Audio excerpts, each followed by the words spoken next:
Thiruvananthapuram Vellayani farmers producer company ലിമിറ്റഡിന്റെ ഓണച്ചന്ത കേന്ദ്ര സഹമന്ത്രി സുരേഷ് ഗോപി ഉദ്ഘാടനം ചെയ്തു. രാജ്യത്തെ കാർഷിക നിയമങ്ങളെ അട്ടിമറിച്ചവർ കർഷകരെ പട്ടിണിയിലാക്കിയെന്ന് കേന്ദ്രമന്ത്രി സുരേഷ് ഗോപി വ്യക്തമാക്കുകയും ചെയ്തു.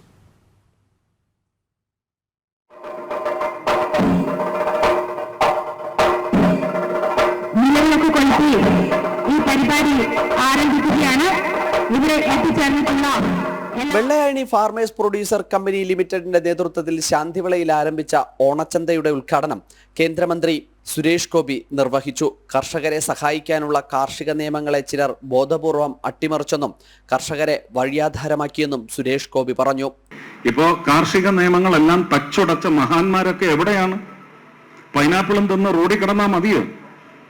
പൈനാപ്പിളും തിന്ന് റോഡിൽ കിടക്കാതെ വന്നിറങ്ങി നിങ്ങൾ എന്താണോ ഈ നിയമങ്ങൾ തച്ചുടച്ചതിന്റെ പശ്ചാത്തലത്തിൽ കാർഷിക സമൂഹത്തിനും ആ കാർഷിക സമൂഹത്തിന്റെ അഭിവൃദ്ധിക്ക് വേണ്ടി സ്വന്തം അന്നം എന്ന് വിചാരിച്ച് ശുദ്ധമായ പച്ചക്കറിക്ക് വിഷമൊന്നും ചേർത്ത് കടന്നു വരുന്ന അതിര് കടന്നു വരുന്ന പച്ചക്കറിക്കല്ല ഞങ്ങൾക്ക് ഇതുകൊണ്ട് ഇനി ക്യാൻസർ ഉണ്ടായി മറ്റു രോഗങ്ങളുണ്ടായി ഇതിൽ നിന്നുണ്ടാകുന്ന ലാഭത്തിന്റെ 10 ഇരട്ടി ആശുപത്രികളിൽ കൊടുക്കാൻ പറ്റുന്നില്ല എന്ന് കാത്തിരിക്കുന്ന ഒരു ഉപഭോക്തൃ സമൂഹമുണ്ട്.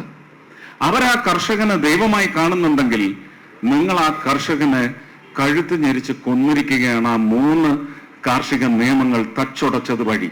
മേളയുടെ ഭാഗമായി വിവിധ മേഖലയിൽ വ്യക്തിമുദ്ര പതിപ്പിച്ച കർഷകരെ ആദരിക്കുകയും ചെയ്തു.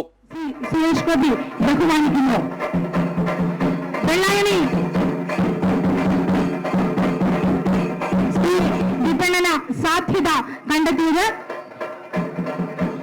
മറ്റൊരു വ്യക്തിത്വം കൂടി ഇവിടെ ആദരിക്കപ്പെടുകയാണ്. Farmers producers company chairman advocate S Suresh അധ്യക്ഷത വഹിച്ച ചടങ്ങിൽ ജനപ്രതിനിധികൾ, കർഷകർ തുടങ്ങി നിരവധി പേർ പങ്കെടുത്തു. ജനം, തിരുവനന്തപുരം.